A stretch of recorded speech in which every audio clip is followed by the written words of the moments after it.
감염자 수가 줄지가 않으니까 조금 염려가 되고 있습니다. 델타, 감마 계속 확산되고 있는 추세인데 이렇게 모여가지고 거리 두기를 안 하고 마스크도 벗고 놀아도 될까라는 의문은 들긴 했어요.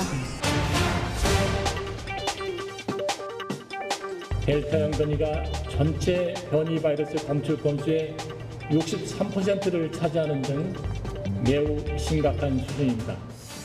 수도권 거리두기 4단계라는 초강수에도 델타 변이의 무서운 확산세가 꺾이지 않고 있습니다.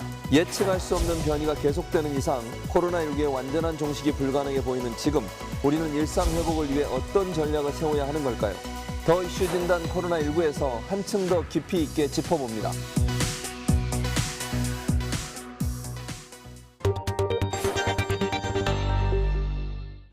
코로나19 이슈에 대해 한 발 더 깊이 들어가 보는 시간, 더 이슈 진단 코로나19 시작하도록 하겠습니다. 늘 저희와 함께 하시는 이재갑 교수 그리고 박지훈 변호사 나오셨고요.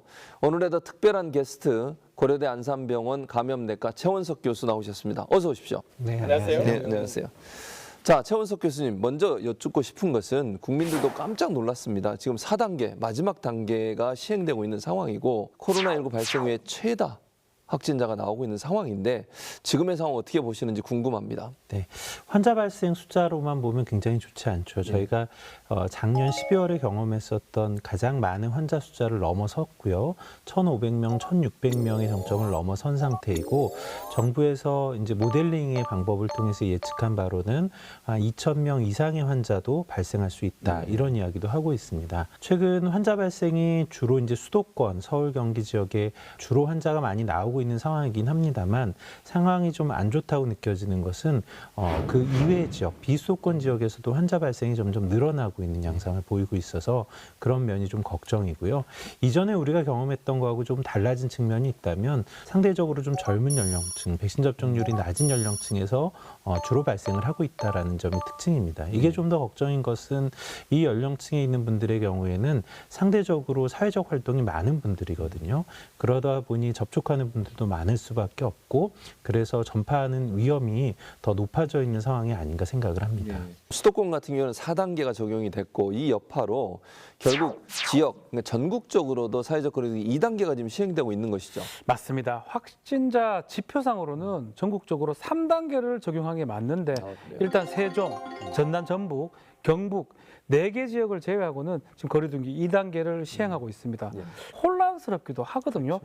과연 이게 효과를 낼 수 있는지, 효과를 낸다면 언제부터 낼 수 있는지 이게 궁금합니다, 이재갑 교수님. 예, 보통 이제 사회적 거리두기 단계, 그러니까 지금 방역의 정책들이 시행이 되면 보통은 최소 2주 정도 효과적으로 작용을 해야 좀 피크가 꺾이면서 이제 떨어질 수 있는 효과를 이제 확인할 수 있거든요. 그러니까 충분하게 좀 떨어지는 모습이 보여야 되는데 그러기에는 다음 주 열흘 정도밖에 정해진 시간이 얼마 안 됐기 때문에 그런 게 오히려 리스크로 작용할 가능성이 높습니다. 게다가 지금 수도권 외의 지역 같은 경우에는 선제적으로 올린다고 했지만 2단계인 지역이 대부분 3단계는 정말 한두 군데만 있는데 지금 벌써 이미 수도권 근교에 인접해 있는 지역들 같은 경우에는 확진자 늘어나는 게 눈에 띄고 있고 또 관광지에 해당되는 지역들인 뭐 부산이라든지 이런 데 이미 확진자 늘어나는 패턴들을 봐서는 풍선 효과들이 벌써 보여지고 있기 때문에 특정 지역에서 특히 수도권과의 교류가 많은 지역에 대해서는 어떻든 뭐 선제적으로 단계를 올리는 준비들도 해야 되지 않을까 생각을 하고 있습니다. 수도권에서 인근으로 뭐 충청 쪽이나 강원도 쪽으로 갈 수도 있는 거잖아요. 그러니까 그래서 이제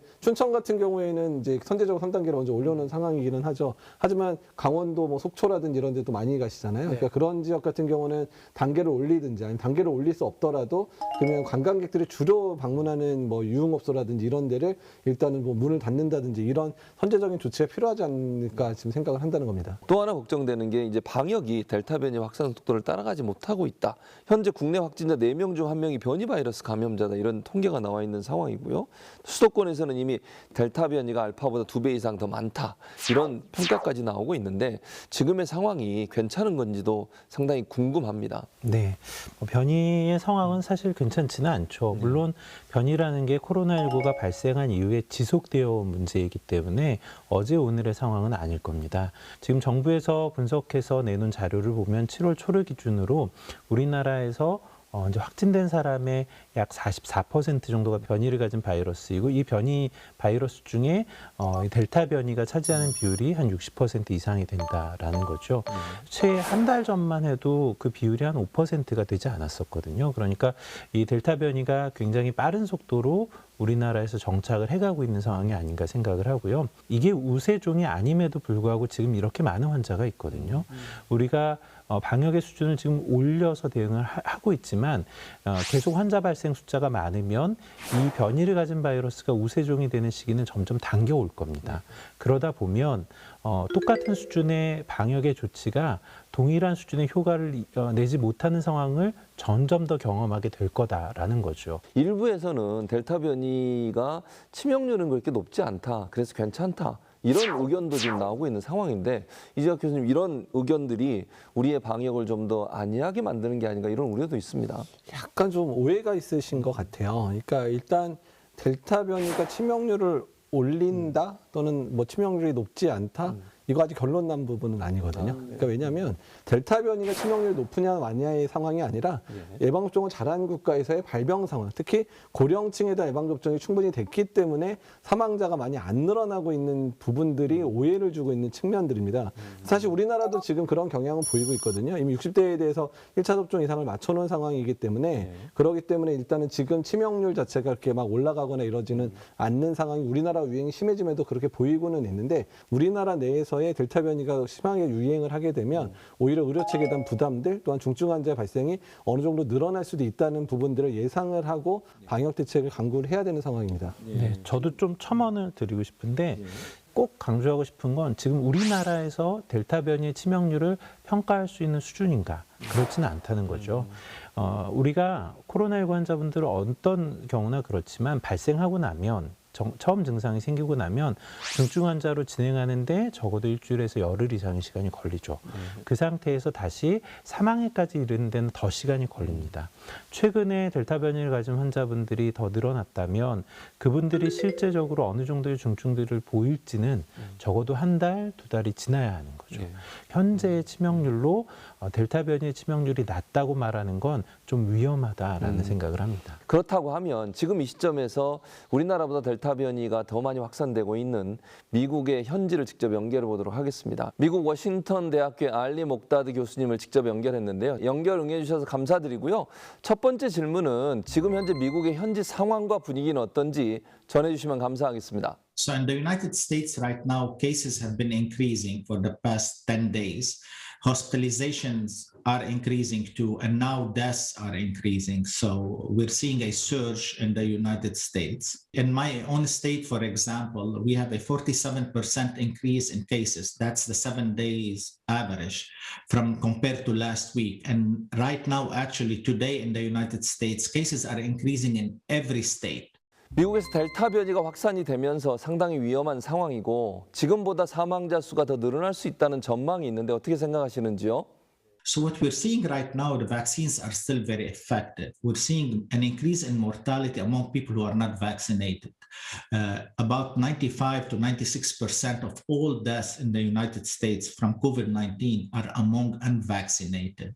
So the vaccines are still protective. And the only way we are seeing, the only reason we're seeing this rise in cases is, quite honestly, people refusing to take the vaccine. We have high hesitancy against the vaccines in the United States. Even if they get COVID-19, they're not going to die from it. But unfortunately, they are.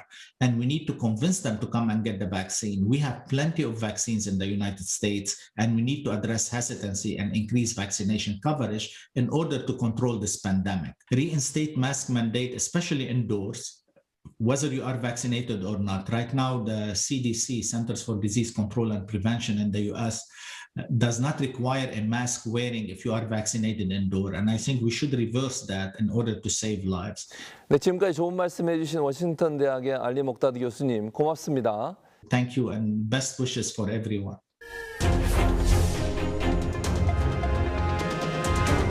(7월 16일부터 8월 말까지는 약 3,500만 회분의 백신이 공급될 예정입니다.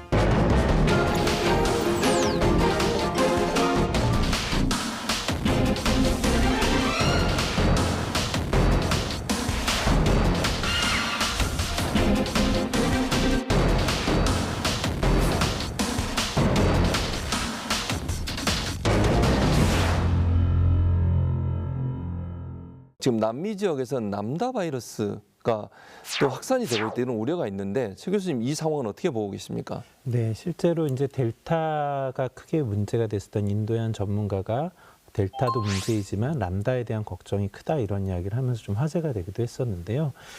지금 이제 페루에서 특히 많이 유행을 했었던 것으로 보이는데 페루가 작년 12월에서 올 봄까지 큰 유행을 겪었었고요. 최근에 보고됐었던 환자의 80% 이상이 이 변이를 가진 바이러스였다라는 것. 그리고 페루가 치명률이 전 세계적으로 굉장히 높은 국가에 해당이 되거든요. 그래서 치명률이 높았던 게 혹시 람다 때문이 아닌가 하는 걱정을 가지면서 이 람다 바이러스에 대한 관심이 좀 모아지는 상황인 것 같습니다. 다만 저는 이제 조금 이야기를 드리자면 페루의 치명률이 굉장히 높은 것은 맞는데 치명률이 초기에 비해서 이 람다가 유행하는 시기에 더 높아졌던 것 같지는 않더라고요. 그래서 이 치명률이 높았던 게 이 변이뿐만 아니라 의료체계 여러 가지 문제들이나 환자 발생 숫자 이런 게 함께 영향을 주는 것이 아닌가 생각을 좀 해야 할 것 같고요. 또 마찬가지로 다른 국가처럼 이 치명률 자체는 초기보다는 오히려 좀 낮아져 있기 때문에 여러 가지 인자들을 같이 고려해서 이 변이의 치명률을 좀 같이 평가해봐야 되지 않나 싶습니다. 델타의 람다까지 이제 국내에 퍼지는 거는 시간 문제 아닙니까? 일단 뭐 델타도 사실 뭐 인도에서 3, 4월 유행한다는 얘기를 들었는데 국내에 첫 환자 나온 게 한 5월달 정도 됐고 이미 지금 전체 발생의 뭐 4분의 1이라고 그러지만 뭐 이번 주 통계 보게 되면 아마 절반은 아마 델타일 가능성이 높아지는 것처럼 람다도 뭐 언젠가는 국내에 들어올 겁니다. 근데 이제 람다가 국내에 이제 들어올 때까지 우리가 또 얼마나 잘 대비하느냐, 또 유행 상황을 얼마나 잘 통제하느냐가 사실 또 중요하다는 생각들은 들고요. 현재 우려종이 알파, 베타, 델타, 감마 이렇게 4가지가 있잖아요. 거기에 이제 람다가 아마도 올라갈 것 같다고 많은 사람들이 생각을 하고 있는데 지금 기다리고 있는 중이고요. 다만 지금 있는 데이터가 많지는 않습니다. 그러니까 일부 이제 실험실에서의 데이터는 백신의 효과는 조금 떨어뜨리는 것 같은데 뭐 그게 뭐 아주 심한지는 잘 모르겠다. 일단 상황들을 지켜볼 필요는 있겠다. 그리고 다만 언제나 그렇지만 두려워하는 것으로 뭔가를 해결할 수 있는 부분은 없습니다. 어쨌든 최대한 모니터링하고 유입 차단하고 국내 들어왔더라도 국내 확산되는 걸 막는 방법은 어차피 기본적으로 이제 우리나라가 가지고 있는 그런 방역 능력을 통해서 해결해야 되고 전 두 번째는 백신 접종률을 올려서 일단 람다 변이가 들어오더라도 기본적으로 이제 백신 접종률이 올라가 있으면 치명률은 당연히 떨어질 수 있을 거라 예상이 하기 때문에 그래서 기본을 충실히 하는 것 자체가 어떤 변이 바이러스의 유행에 대한 최상의 대비라고 생각이 듭니다. 지금 람다 변이에 대해서 걱정하는 것 중에 하나가 백신의 효과를 좀 떨어뜨릴 가능성이 있다. 일부 연구 결과에서 중환응이 떨어진다라는 게 보고가 됐으니까요. 그러한 측면이 있긴 합니다. 지금 뭐 알파, 베타, 감마, 델타 이런 변이종들도 모두 중환응이 떨어지는 건 동일합니다. 그런데 알파의 경우에는 실제 예방 효과는 기존의 백신의 효과하고 크게 다르지는 않은 것 같다. 그리고 뭐 베타나 감마는 그거보다 좀 많이 떨어지고 델타는 좀 덜 떨어지고 이렇게 보이거든요. 이게 이런 거예요. 예를 들어 어떤 바이러스의 감염을 예방하기 위해서 필요로 한 중화항체의 수준이 뭐 숫자로 예를 들어 본다면 한 5 정도가 필요하다. 근데 변이를 생긴 바이러스에 대해서 대응하려면 10 정도가 있어야 된다고 하면 백신을 맞았을 때 20, 30 정도의 중화항체가 생겨나면 실제로 그 중환응이 2배 정도 떨어진다고 하더라도 예방 효과가 크게 차이가 나지 않을 수 있거든요. 그래서 지금 보고되고 있는 중환응의 감소는 사실 알파 변이의 사례를 고려해 보면 실제로 백신이 효과가 있을 가능성이 오히려 있어 보인다. 라는 게 저희가 보고 있는 시각이고요. 또 한 가지는 실제로 변이가 일어나더라도 중증을 예방하는 효과 이런 측면은 중화항체하고는 달리 세포맥의 면역 이런 게 영향을 주게 되는데 이런 건 이런 변이 바이러스에 대응하는 거하고는 또 좀 다른 면역 체계가 작동을 하게 됩니다. 그래서 실제로 많은 연구에서 변이를 가진 바이러스에 대해서 감염을 예방하는 효과는 좀 떨어지더라도 중증으로 진행하거나 사망을 예방하는 효과가 여전히 높은 수준으로 나오는 게 이런 이유 때문이거든요. 그래서 저희가 연구 결과를 좀 듣고 이해할 때 면역 반응, 실제 효과, 그리고 더 나아가서는 중증이나 사망을 예방하는 효과 이걸 좀 분리해서 잘 이해할 필요가 있을 것 같습니다. 델타 변이에 의한 코로나19 4차 대유행을 잠재우기 위해서는 백신 접종률을 빨리 끌어올려야 되는데 지금 물량 확보가 제대로 되지 않는 상황이라 하는데요. 자, 이슈 체크해서 한번 확인해 보겠습니다.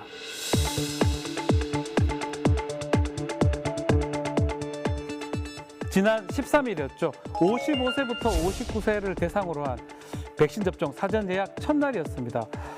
신청자가 대거 몰리면서 반나절 만에 동이 나서 예약이 중단된 사태가 발생했습니다. 사전에 충분한 안내가 이루어지지 못해 접종 대상자와 코로나19 예방접종에 관심을 가져주신 국민 여러분들께 불편을 드린 점 깊이 사과드립니다. 지금 백신 접종률을 끌어오는 게 너무 필요한데 왜 이런 일이 발생한 겁니까?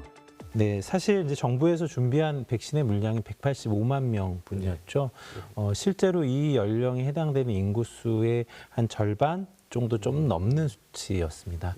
185만 명이라는 이 양이 사실 적은 양은 아닌데 이렇게 한꺼번에 몰릴 거다라는 걸 잘 예측하지 못했던 것 같아요. 그런데 사실 그 부분에 좀 아쉬움이 있는 게 이번에 지금 접종이 시작되게 되는 백신이 mRNA 백신인데 상대적 선호도가 좀 있는 백신이다라는 거죠. 게다가 최근에 환자 발생이 많아지고 있는 상황이었으니까 굉장히 사람들의 수요, 접종하고자 하는 욕구는 굉장히 높아져 있는 상황이었었기 때문에 단기간에 이 물량이 동이 났고 또 그 동이 나는 상황, 이 정도 빨리 될지는 몰랐었기 때문에 아마 고지하지 못해서 접종을 예약하지 못하는 이제 이런 상황이 이어져서 이런 문제가 발생한 것 같습니다.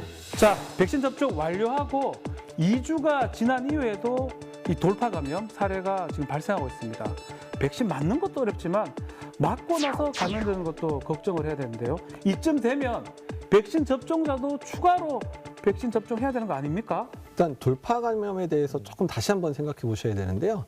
그러니까 돌파 감염이라고 하면 우리가 접종 완료자죠. 그러니까 얀센 같은 경우는 이제 한 번 맞고 2주 지나서 그 다음에 이제 2번 맞는 다른 백신들 화이자, 뭐 모더나, 아스트라제네카도 다 2번 맞고 나서 2주 지나서 이제 감염된 사례인데, 그러니까 우리가 이미 백신의 효과, 특히 예방 효과라고 하죠. 방어 효과가 100%가 아닌 걸 이미 알고 있습니다. 그러니까 실제로 접종 상황이 시작됐었을 때 돌파 감염은 당연히 생길 거라고 저희가 이미 다 예상을 하고 있었던 부분이죠. 그러니까 뭐 우리나라의 현재까지 자료는 뭐 100%가 예방 돌파 감염 되도록 사망하지 않았다는 이미 자료가 이미 나와 있는 상황이기 때문에 그러니까 돌파 감염 자체를 너무 무서워하실 필요도 없고, 일단 돌파 감염이 되더라도 중증으로 진행하지 않겠다. 또 최근에 나온 미국의 데이터를 보게 되면 돌파 감염된 사람이 감염이 되면 바이러스를, 그러니까 백신 맞지 않은 사람을 비교할 때 바이러스의 배출량도 상당히 줄어든다 그래서 남한테 전파시키는 부분들 상당히 적을 거라고 예측이 되는 자료들이 이미 나오고 있거든요. 그래서 돌파 감염 일단 두려워하지 말자. 어쨌든 일반적인 그런 부스터샷은 돌파 감염 때문에 당겨서 하거나 그러지는 않는다라고 이해하시면 될 것 같습니다. 추가 접종에 대한 과학적 근거, 과학적 필요성은 아직까지 부족한 것 같습니다. 자, 지금까지 더 이슈 체크했습니다.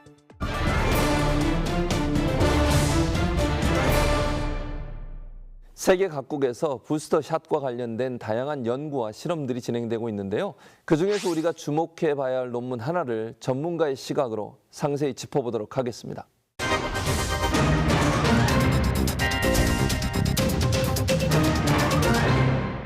mRNA 백신 접종 후에 항체가 언제까지 유지되는지 연구들이 이제 속속들이 나오고 있습니다.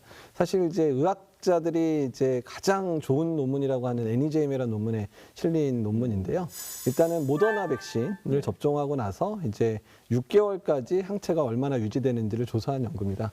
그래프를 보면서 말씀드릴 건데요. 세 가지 방식으로 항체가를 이제 측정을 했습니다. 첫 번째 항체가는 이제 결합 항체라고 하는 항체가고요. 두 번째는 이제 중화항체를 보는 방법인데 이제 PRNT법을 썼고, 마지막도 이제 중화항체 보는 건데 FRNT법. 이거는 이제 실험적으로 약간 다른 방식으로 이제 한 방법인데요. 세 가지를 보게 되면 일단은 접종하고 나서 일단은 초기에 이제 항체가가 많이 생기고 나서 보통은 이제 2차 접종까지 하고 난 다음에 최고치로 올라갔다가 이제 천천히 감소되는 효과가 보이는데 한 6개월째 하니까 서서히 감소되는 게 보이더라. 6개월까지 항체가가 좀 떨어지고는 있지만 방어 효과가 유지될 정도로는 이제 유지가 되고 있는 측면들인데요. 근데 다만 떨어지는 추세를 보게 되면 이게 점진적으로 계속 떨어지게 될 거니까 언젠가는 예방 효과도 떨어지는 시점이 오게 될 거다. 아마 그 시점이 부스터샷을 맞아야 되는 시점이 될 것 같거든요. 그래서 이제 우리가 이제 한 가지 더 고민해야 될 거는 변이 바이러스들이 더 유행을 하게 되는 상황이 되면 요구되는 중화항체의 양이 좀 더 늘어나야 되거든요.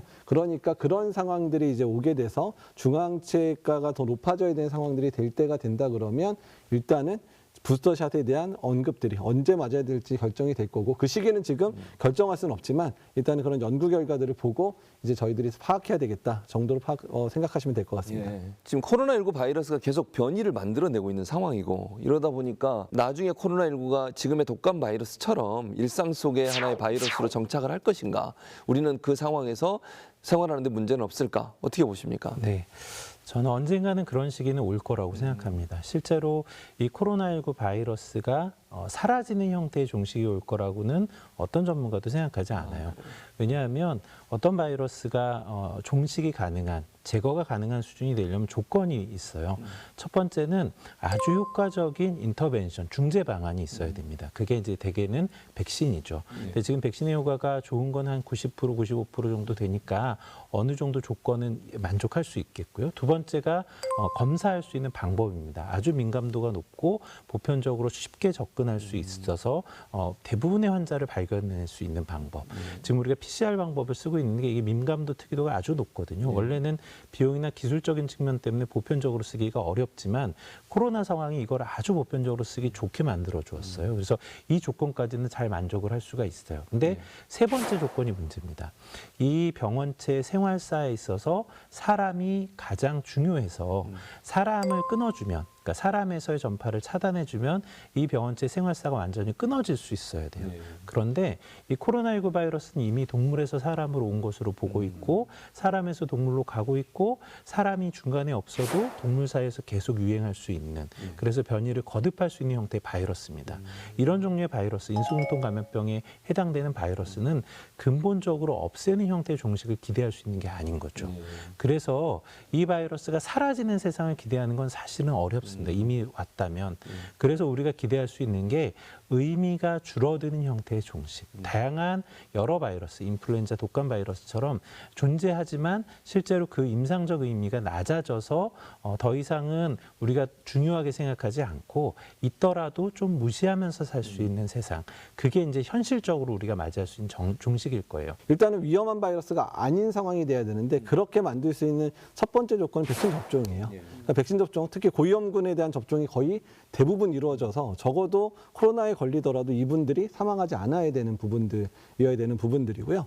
두 번째 조건들은 손쉽게 치료돼야 되거든요. 그러니까 먹는 치료제라든지 이런 게 나와서 우리가 뭐 독감도 뭐 타미플루처럼 먹을 수 있는 약이 나와서 쉽게 외래에서 환자를 보면서도 치료할 수 있는 상황들을 만들어지는 상황들이 돼야 되거든요. 그리고 코로나19에 걸리게 되면 일반 병원에 입원 못하죠. 다 감염병 전담병원 또는 생활치료센터 또는 중환자실마저도 코로나 중환자 전담병원에 입원해가지고 치료를 받아야 되는 상황이기 때문에 근데 의료체계의 정비 자체는 한두 달 준비해서 되는 게 아니잖아요. 그리고 국민들의 그런 공감대를 가질 수 있는 것도 일단 코로나가 위험하지 않다라는 부분들이 확실히 달성돼야지 되는 부분이기 때문에 그러니까 그거에 대한 준비의 시간들이 필요하다는 거예요. 그러니까 지금 4차 유행 때문에 많은 사람들이 힘들어하고 있지만 이 4차 유행 어차피 이겨내야 되는 거고요. 근데 4차 유행이 어느 정도 안정되는 시점이 또 우리나라에서는 어떤 시점이 되냐면 적어도 성인에서 예방접종이 거의 맞춰지는 시기가 될 거거든요. 한 9월, 10월 되면 어느 정도 접종이 맞춰지는 상황들이 되면 이제는 지금 그런 상황들을 대비해서 준비를 하기 시작을 해야 아마도 뭐 6개월이든 1년에 거쳐서 그런 변화들을 만들어내야 우리가 정말 코로나19가 우리가 관리 가능한 바이러스 또는 우리가 덜 위험한 바이러스라고 생각하면서 할 수 있는 상황을 만들 수 있거든요. 그래서 지금부터의 준비가 앞으로 우리가 코로나와 함께 살아가는 그런 세상을 만들어가는 가장 중요한 시기라는 생각을 하고 있습니다. 두 분께 또 마지막으로 질문 드리고 싶은 것은 우리가 실천할 수 있거나 또는 방역 당국이 이런 부분은 좀 더 신중하게 고려해서 시행했으면 좋겠다. 이런 대안들이 있으면 좀 제시를 부탁드리겠습니다. 사실 대안을 얘기하면 실망스럽겠지만 대안은 없다가 맞습니다. 또 개인 방역 수칙입니다. 네, 맞습니다. 그러니까 지금까지는 설렁설렁했어도 견딜 만한 바이러스였다면 변이 바이러스는 설렁설렁해서는 안 되고 제대로 지켜야지 되는 그런 거로 보셔야 되거든요. 그래서 원칙을 제대로 지키는 게 오히려 변이 바이러스를 대비하는 가장 근간이 될 거다. 이런 말씀 드리고 싶습니다. 최현석 교수님도 제안을 좀 해주신다면요? 사실 저도 비슷한 얘기 뭔가 없습니까? 확실한 거? 왕도가 없다. 네, 왕도가 없다. 지금 1,000만 명의 접종을 한다고 하더라도 실제로 1회 접종의 예방 효과가 나타나길 기대하려면 적어도 열흘에서 2주가 필요해요. 만약에 2회 접종까지의 효과를 기대하려면 적어도 한 달하고 보름 이상의 시간이 필요할 겁니다. 그래서 우리가 궁극적으로는 백신 접종이 잘 되도록 계속 잘 추진해 가야겠지만 지금 닥쳐 있는 위기는 우리가 그동안 해오던 거리두기, 개인 방역의 수칙 이런 것들로 대응을 해야 할 것 같습니다. 개인 방역 철저히 지키고 백신 맞을 순서 되면 꼭 가서 맞으시고 그것이 결국 우리를 다시 안전한 지대로 데려갈 수 있는 유일한 방법이라는 생각이 듭니다. 더 이슈 진단 코로나19 오늘 준비한 소식은 여기까지입니다. 저희는 다음 주에 더 새로운 소식 그리고 시청자분들의 꼭 필요한 정보를 가지고 다시 인사드리도록 하겠습니다. 오늘 함께해 주신 여러분 고맙습니다.